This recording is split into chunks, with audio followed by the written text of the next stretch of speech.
আমি এখন আপনাদের একটা ভুতুড়ে গল্প শোনাবো, তাই যাদের হার্ট দুর্বল তারা ভুলেও এই ভিডিওটা শেষ পর্যন্ত দেখার চেষ্টা করবেন না। রাতের বেলা নির্জন একটা রাস্তায় একটা ট্রাক যাচ্ছিল। সেই ট্রাকের ভিতর তিনজন ব্যক্তি ছিল, এক ট্রাকের ড্রাইভার, এক হেল্পার আর একটা লাশ। একজন পুলিশ তাদের কাছে এই লাশটি দিয়ে বলছে সঠিক ঠিকানায় পৌঁছে দিতে। গভীর রাত, ট্রাক চলতেছে, হঠাৎ করে সামনে একটা দোকান দেখা গেল, চায়ের দোকান। ড্রাইভার আর হেল্পার ট্রাকের সামনে বসেছিল আর পিছনে ছিল সেই মরা লাশ। এদিকে দোকানের পাশে একটা ছেলে দাঁড়িয়ে ছিল ঢাকা যাবে বলে, কিন্তু তার কাছে পর্যাপ্ত পরিমাণ ভাড়া ছিল না।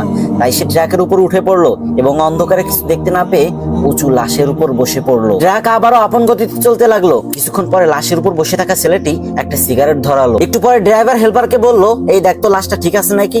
তারপর যখন হেল্পার পিছনের দিকে তাকালো তখন সে দেখতে পেলো অন্ধকারে বিড়ির আগুন উঠানামা করতেছে। এটা দেখে তো হেল্পারের মাথা ঘুরে গেল আর ড্রাইভারকে বলতে লাগলো, উস্তাদ গাড়ি থামান, দেখেন লাশে উঠে বয়ে বয়ে বিড়ি টানতেছে। ড্রাইভার পিছনে তাকিয়ে দেখে ঘটনা সত্য, সাথে সাথে ব্রেকে পা দিয়ে এক